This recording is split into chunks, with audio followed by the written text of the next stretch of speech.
Ini kisah para pejabat yang merendahkan dirinya, yang menghamba harta benda dan menjadikan negara dan rakyat sebagai sapi perah belaka. Saat kita semua menahan diri untuk melakukan ini dan itu, yalah beberapa politikus dan pejabat kita malah tetap bernafsu untuk nodong sana-sini, ngutil sana-sini.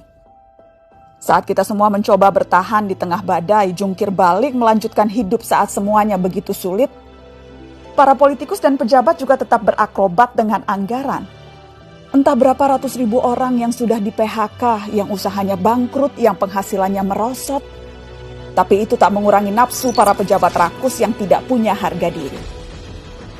Menteri Kelautan dan Perikanan bersama beberapa staf khusus dan pejabat kementerian meminta cashback dari setiap benih lobster yang diekspor. Mereka memakai uangnya untuk berbelanja barang-barang mewah persis ketika kebanyakan dari kita sedang mati-matian bertahan memenuhi kebutuhan-kebutuhan pokok.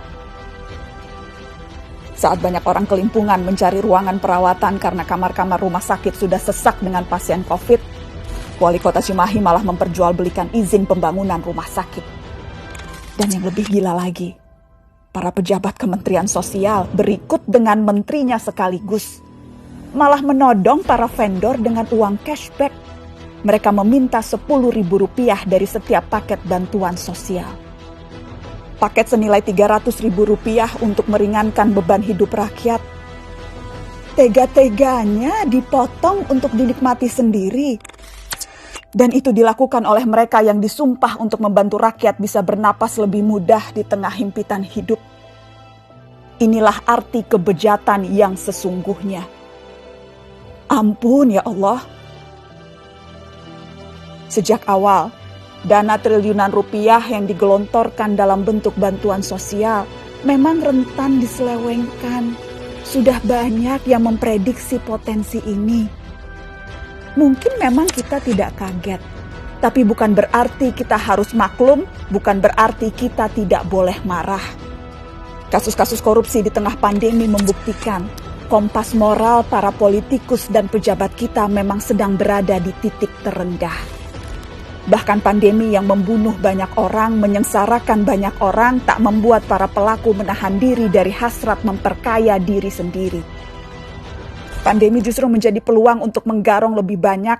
Kegentingan dan kedaruratan justru jadi ruang baru untuk bertindak lebih brutal, lebih banal, lebih ugal-ugalan, dan lebih tidak tahu malu.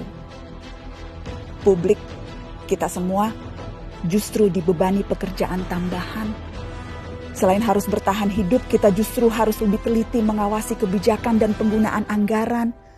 Tambah capek, tambah pegel, tambah frustasi. Tapi pilihannya tidak banyak. Semakin kita apatis, semakin senang mereka menggasak uang negara.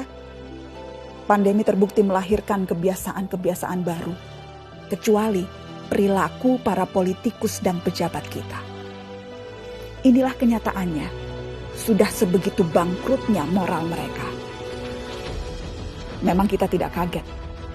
Tapi sangat wajar dan sangat pantas untuk kita marah.